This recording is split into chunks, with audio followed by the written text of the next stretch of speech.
All right, it's Weather Wednesday, a time when we go in depth on weather issues around Kern County.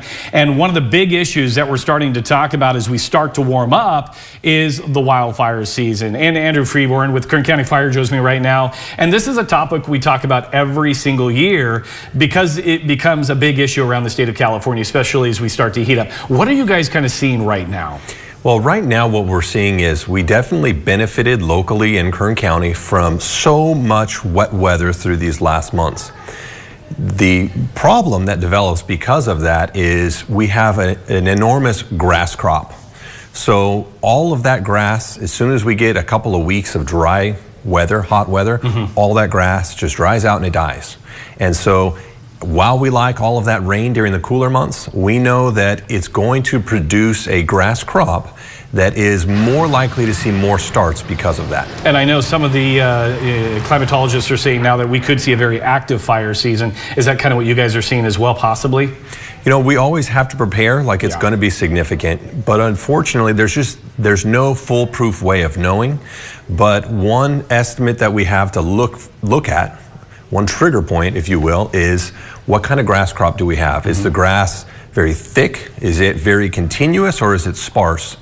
We're not seeing sparse grass out in our community. And so what that means is not only is fire likely to start easily, it's far easier for it to move once it's started, especially if you get some wind behind it. So right now, the brush and trees definitely benefited, and they don't dry out as fast as the grass.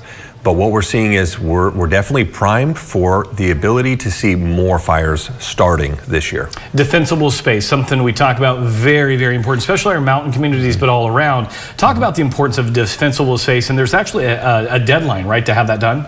There is. So June 1st is the deadline, and that's been the deadline for many years. And what we're trying to encourage individuals to do is to not just look at that 100 feet around their property, but look at the home itself.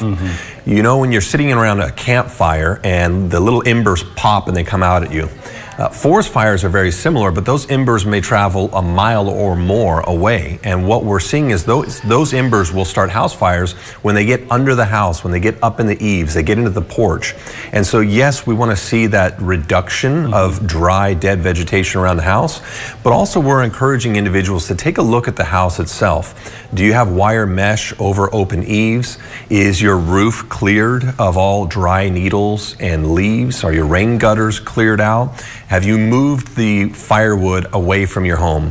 So there are definitely things that can be done that are easy. They are very little cost to no cost, and it's going to make a huge difference on the outcome of a fire surviving, the home surviving during a fire, if those steps are taken early in the year. And I want to show some statistics as well in terms of the fire season. So in 2022, we had over 7,000 wildfires, 363,000 acres burned, 9 fatalities. Don't worry about my little spelling error there. That's supposed to say acres. 9 fatalities and 946 structures burned. Now, we take a look at 2023 at 7,100 fires, but look at the structures we lost, 58, and that was a 10% drop from the previous year. But you just don't want to play with Mother Nature. It can go either way.